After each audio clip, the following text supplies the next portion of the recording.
ассалому алайкум дӯстон, хуш омадем ба шабакаи мо. Дар навори имрӯза оиди тозатарин ва муҳимтарин хабарҳо аз ҷаҳони ММА гап мезанем. барои пешравии канали мо лайкро зер карда 3-4 калима комментаре нависен. мо боша наворо оғоз мекунем. дӯстон, барои шумо беҳтарин хабар. акнун шумо метавонед аз ширкати шифофармо ҳама намуд доруҳои гиёҳиро бо нархи арзон ва сифати олӣ дастрас кунед. доруҳо барои хароб ва фарбешавӣ, дарди дил, дарди меъда, пастаҳо барои хунукзадагӣ, барои қавӣ кардани мардонагӣ, барои шахсоне ки фарзанд ёфта наметавонанд, равғани усма, хилба, равғани сиёҳдона барои ҳамаи дардҳо, шампунҳои гиёҳӣ.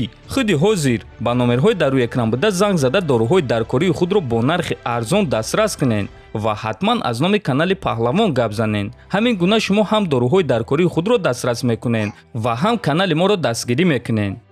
шаби гузашта ташкилоти Eagle FC расман эълон карданд ки дар вазни нимёнаи худ муҳориба барои камарбанди муваққатӣ ташкил мекунанд ва ғолиби ин муҳориба баъдан бо чемпиони доимӣ Самандар Муродов вомехӯрад. Eagle FC хабар доданд ки чемпиони тоҷик Самандар Муродов моҳи август баромад карда наметавонад. барои ҳамин ташкилот чунин қарор бароварданд. айни замон маълум нест ки барои камарбанди муваққатӣ киҳо меҷанганд, аммо ташкилот ваъда медиҳад ки ба наздикӣ хабар хоҳанд дод. ҳамчунин ин суханҳои ташкилотро худи чемпион Самандар Муродов тасдиқ карда, навор сабт карда чунин гуфт: ассалому алайкум, ман Муродов Самандар, чемпиони ташкилоти Eagle FC дар вазни нимёна. ташкилоти Eagle FC мехостанд ки ман камарбанди худро дар Қазоқистон ҳимоя кунам, аммо мутаассифона то ин сана ман омода шуда наметавонам. иншааллоҳ то моҳи сентябр ё октябр ман тайёр мешавам ки камарбанди худро зидди чемпиони муваққатӣ ҳимоя кунам. мо албатта ки ба Самандар омодагии хуби беосеб орзумандем ва албатта ки бозгашти ӯро интизор хоҳем шуд. яке аз варзишгарони машҳури тоҷик Муин Ғафуров аз омодагии худ барои муҳориба ва саҳнае ки ӯ муҳорибаи навбатии худро гузаронидан мехост хабар дод. Ғафуров шаби гузашта дар саҳифаи инстаграми худ ана ҳамин акси худро гузошта ба ташкилоти LFA муроҷиат карда навишт ки моҳи октябр вомехӯрем. рафтем, ҳамааш дар пеш аст, иншааллоҳ, навиштааст Ғафуров. хотиррасон мекунем ки Муин Ғафуров охирон муҳорибаи худро рӯзи 11 июн маст дар ана ҳамин ташкилот, яъне ташкилоти LFA зидди ҷангвари бразилӣ Герберт Соуза гузаронида дар дуюм раунд бо тариқи нокаути техникӣ ғалаба ба даст оварда буд. акнун чӣ хеле ки мебинем варзишгари тоҷик Муин Ғафуров моҳи октябр боз дар ҳамин ташкилот ҷангидан мехоҳад ва мо шумо боша хабарҳои навро ва номи рақиби Муинро интизор хоҳем шуд.